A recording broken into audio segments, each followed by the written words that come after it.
This is your City Council Roundup, a recap of what's happening at City Hall with John Ongaro. The views expressed in this program are solely of those of the host and not necessarily those of the radio station or its partners. That disclaimer is important today. What started as a meeting of change, of new ideas and inspiration, ended with pontification, emotion, and confusion for viewers, and even at times we can say some anger. So to say it was a normal meeting wouldn't be accurate. There is a lot to unpack from last night. The meeting started at 6:49. They were a little late. Only Councillor Gertuga was missing last night. Everybody else was there, and God bless Councillor Kristen Oliver, who even joined the meeting from an airport waiting to board her flight. But she made it. And for the first time in what feels like forever, the audio and video matched on the big TV in the basement. I know it sounded good, too, so that's a start. The only audio note to make from last night is this. Councillors, I know you're listening. I know you tune into this. Can you please do me a favor? Can you please stop clicking your pens? I realize it's a nervous twitch, but your pen clicking is starting to get distracting. And yes, many of you do it. Watch the tape. It's a thing. Even maybe admin sometimes. Just stop clicking. What else is noticeable is some councillors, well, one in particular who is completely oblivious to the fact that they are on camera when the person next to them is speaking. You need to grow up. I can't be more blunt than that. Whether you agree or disagree with the person sitting beside you, rolling your eyes and laughing at them when they're speaking is not only classless, but it's immature. You need to do better. Support your colleagues and not giggle when they speak. Yes, it's noticeable. Yes, we can see you. And I received no fewer than 4 texts last night during one particular part of the meeting where somebody said, do they not realize that they are on camera? It's embarrassing. Yes, it happens.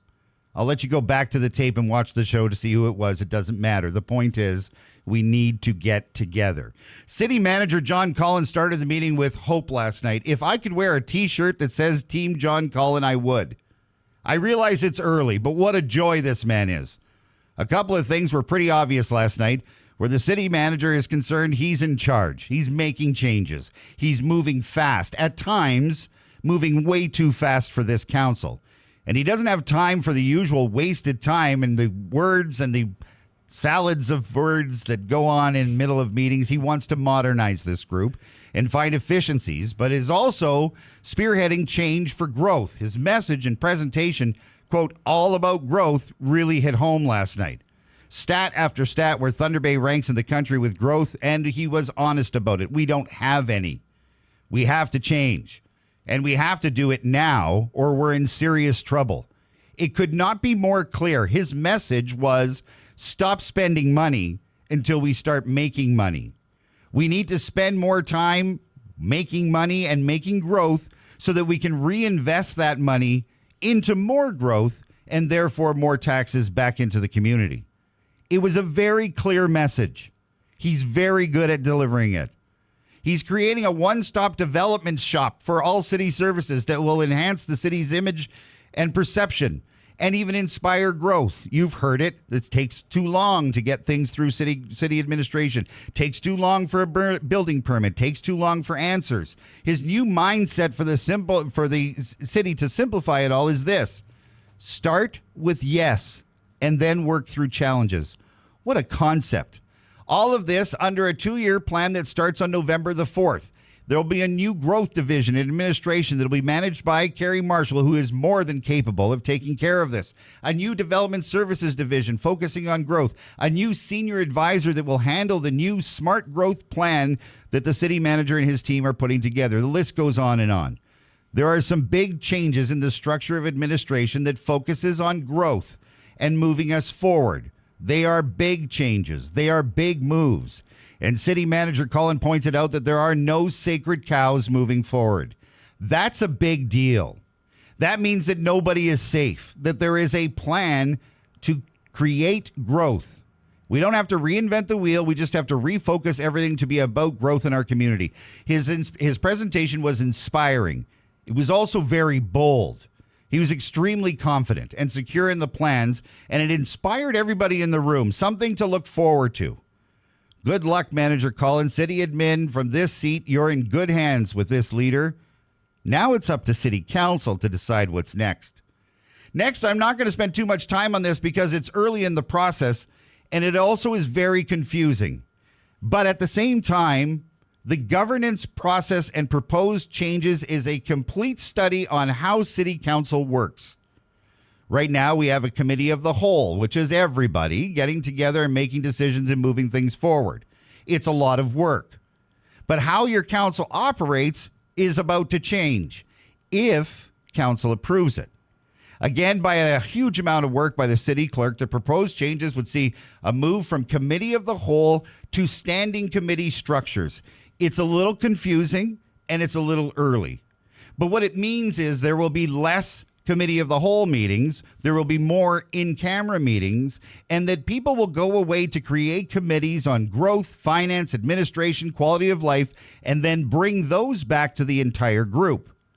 Now, what are the benefits? Well, the ability for members of council to manage their time better and their workload. They're on a lot of committees. There are a lot of meetings outside of the meetings you see on TV. It's going to increase the efficiency at city council meetings, an agenda, higher stakeholder engagement from council. It also means there may be less time for pontificating during these meetings. It's going to change how we see council operate. There'll be only 2 public hearings a month. It's an easier process for the public to understand. So if it's all approved, what happens next? Well, the clerk, again, has a pile of work to do. There'll be consultations with council. There'll be an advisory committee structure that needs to be reviewed. There'll be an internal review of the executive leadership team to say who does what. Council will have a report to them by June 2025, and the new process will be in place September 1st, 2025. It's an enormous change to the structure and a pile of work. Not shockingly, there are council members that are resisting it, saying it's too much work right now. It takes focus away from the bigger priorities like growth. But the city manager thinks they can handle the work. And if they couldn't, he wouldn't have brought it forward. But the time savings for admin in the long run are significant and, well, at times going to be scary for a lot of our members. Here's my take on it. It's a reduction of meetings. It's a smaller group making decisions. On a media standpoint, it's going to be difficult to cover. Resources, I'm sure you're aware, are pretty tight in local media, and covering more committee meetings, even though there are less city council meetings, will be difficult to follow. But it's change, it's progress, and it's catching us up to other municipalities of similar size. We're way behind. We know this. The structure we have now has been around since 1987. So change is good, and finding efficiencies are good. And for the love of Christmas, please make the meetings shorter. But one councillor after another were concerned that their voices may not be heard outside of standing committees and that they won't be involved from the ground up at all with big decisions. Councillors, did you ever think that this might be a good thing? Last night's meeting was 6 hours long. Standing committees taking the place of council meetings is going to make things tighter. It's going to make things more efficient. The biggest worry, though, is the council composition committee is also happening at this time. So you wonder why certain councillors are a little nervous about all these changes. Of course they are, because they're not going to be the stars of the show anymore, because they're not going to get as much TV time as they have now. For heaven's sakes, they may not even make it to the local news at 6 o'clock the next day. These changes are scaring some councillors. Change is not always good, but it is difficult.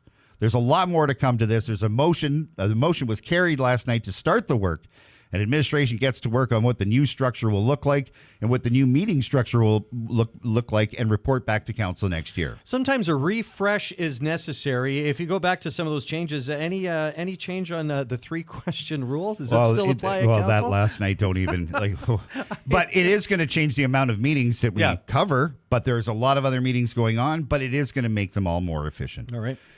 All right, next up, the Chipawa Park carousel. Yes. This is kind of a symbolic decision. It's all about taking care of the things that we have that matter. Consider the fountain at Waverly Park. The carousel was taken care of by the Friends of Chipawa Park. I cannot say enough good things about this group of people that care about that park and care about the things that are in that park. I can also say pretty confidently that is completely underutilized. It is a beautiful place, and that we've completely neglected it. If it wasn't for the Friends of Chipawa Park, the place wouldn't exist. So last night, a motion came forward to use $234,000 from the Renew Thunder Bay Reserve Fund to create a carousel building enclosure. Up to $300,000 will be used from the municipal accommodation, the MAT tax.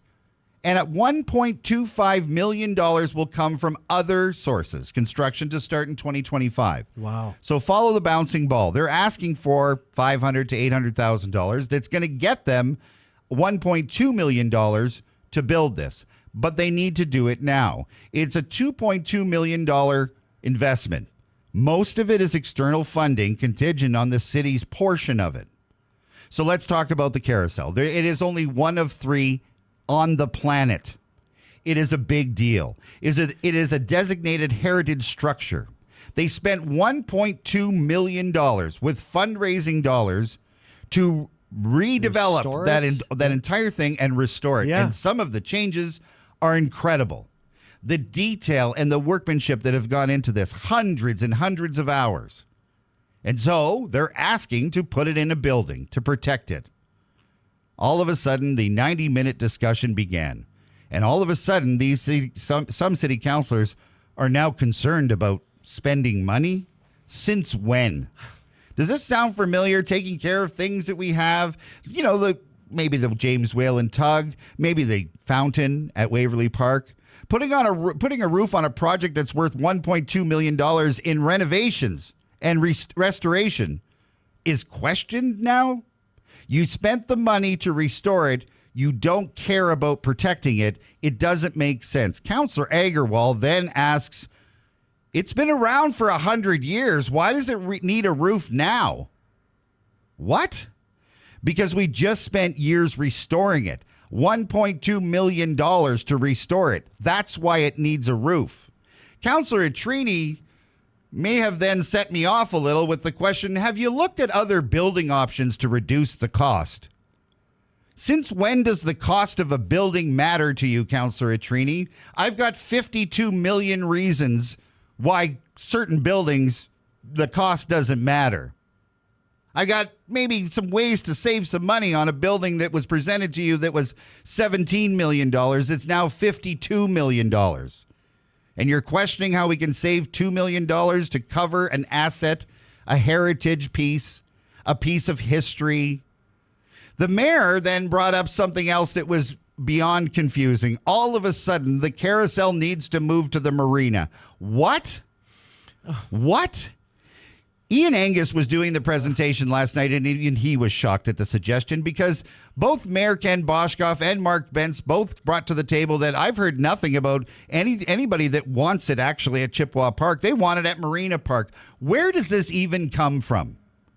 If you were paying attention, with all due respect to both of you, if you were paying attention, Mr. Angus clearly pointed out that the money that they are getting from outside sources are to put the carousel at Chippewa Park. Mm-hmm. So if you want to move it to the marina, who knows where, maybe take up a parking lot for it, who's going to pay for it? If we don't do this now, the money is gone and you'll be on the hook for it. But then the part that really got me upset, Councillor Zazino decided to sit there and do some math. They asked about what the cost was to disassemble and reassemble this carousel every year to protect it from the winter. He did some math. And you know, with the money we're spending now versus the money that it'll cost to cover it, we could keep doing what we're doing now for 80 years and it would cover the same amount of money. Am I not following something? Did you actually just say, let's keep it outside and keep doing this, even though we spent $1.5 million to restore it? We're not going to cover it anymore. What a completely ridiculous thing to suggest, especially from a councillor that was okay with spending money on a building that started at $17 million and went to $52 million. And now you have a problem with $800,000. It doesn't make any sense. And it was obvious last night that there is some gamesmanship going on here, that we're forgetting about $52 million that we spent on a turf for a couple thousand kids to play soccer so that they're covered in the winter. but we won't cover the carousel in the winter for 10% of that cost. It's crazy. The debate about the location went on and on and on. Mark Ben said not a lot of people say that they're going to go to it at Chipawa Park. The road's not maintained. No buses are going there. So why there? Well, here's why there, Councillor Bentz, with all due respect, because it's always been there since 1915, and the marina should not even be an option. The mayor went on to say in his speech that he won't support any building for the carousel at Chipawa Park. Oh, wow. Now they want to hear from you. You've got a week. Ratification is next week. It's time for you to write a letter or send an email to a councillor to tell them what you think. The motion was carried last night, but it'll be ratified in the coming weeks. Remember Back to the Future, save the clock tower? Reminds me, save the carousel. You save the carousel. spent $1 million restoring it, and now you don't care about it. Yeah. There is a true passion with the Friends of Chipawa Park, even over the course of the summer, even on their socials. I applaud them for what they do. Huge they even work. give daily updates as to what's happening It's at the park huge. every day. Yeah, the And city- So, bless them. That's a lot of work there. City could take a lesson on how to take care of things. The last part of the meeting, and I'm going to run out of time, so I'm going to be very careful with this. This is a very touchy subject. We touched on it on the show yesterday. The encampment response is a human rights-based community action plan for the city of Thunder Bay was presented to council on October 7th. In that, the idea of creating a temporary village was brought forward. Next year in the budget, $450,000 a year is going to be spent cleaning up encampment areas now, doing better work to support the people that are there. An extra $250,000 on the budget. What this does now, last night report 2 came, which is the Temporary Village Initiative. These are buildings, small buildings with a bed, no bathroom, just a shelter for people to live in. That'll be regulated, that will be taken care of, that will be staffed. They want to do this in 8 months. They want to create this temporary village by April of 2025. Why? Because encampments start to establish, and moving them in won't be a problem in April, but it'll be very difficult moving people in the middle of summer when they're already set up. So they want to do it by 2025. I could spend a long time on this, but I'm going to say this. If you are one of the people that are of the attitude that let them take care of themselves, they'll manage, they got themselves into this mess, you are completely delusional. There are people that are using these encampments right now because they do not have another choice. You have a human responsibility to take care of people, period. If you don't agree with that, there's something wrong. If your neighbor or friend or colleague found themselves down on their luck, found themselves in the thralls of addiction, or have mental health issues that don't allow them to function in a normal spot, you don't care about that, that's a problem on you, and that's just my opinion. But we need to do something to help people. This option was brought to council last night. There are 2 locations to build this temporary village of little structures. Miles Street with 80 units or the Cam River Park with 100 units. They will have hydro. They will be sheltered and they will be kept warm. These are good things to help people. It'll be presented to the BIA today. Public survey will continue until the 29th. If it doesn't get approved, then it's not going to happen in April. Then the 11 p.m. resolution happened, and the debate continued. $5 million is the cost of these structures, to build these structures, one-time cost. In that, there will be $1.5 million in operating costs each and every year. Yes, that's your money. Yes, these are your fellow citizens and human beings that need a roof over their head. Councillor Bentz brought forward a plan or a motion to hit the brakes on the whole thing and wait for administration and the Intergovernment Affairs Committee to advocate, build partnerships, and secure funding from other levels of government. That motion was denied. It was not voted on. We're going forward. Then the 12 a.m. resolution came. Then Councillor Folds said something that I thought was quite powerful. First of all, I should say that Councillor Folds, he manages and chairs a great meeting. He keeps it on track as best he can. But at 12:26 a.m., he said something very important that also is a mixed message. He said this: what are we willing to risk to do good? What that means is, what are we willing to risk spending money on to spend money on this to do something good? Mm-hmm. You're absolutely right, Councillor Folds. I hate to say it, but I got 52 million other reasons why you should be doing good with money and not building shelters for people to play soccer on, but shelters to do good.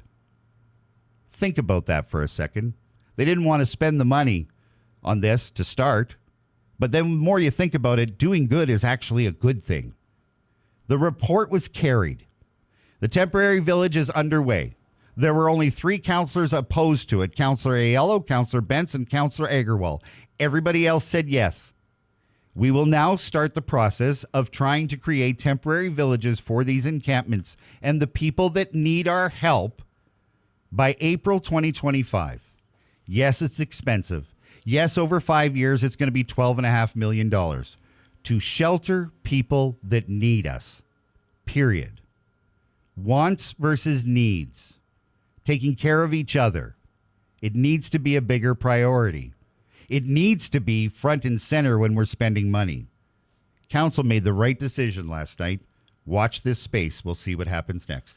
Thunder Bay is not the only community dealing with this. Last number was 1,400 encampments across Ontario. We have to stop talking like it's a Thunder Bay problem. Yeah. It's not. Yep. But wow, gutsy move to be the leaders on this and to spend money on taking care of people. We need to all be on the same page, and we need to support this.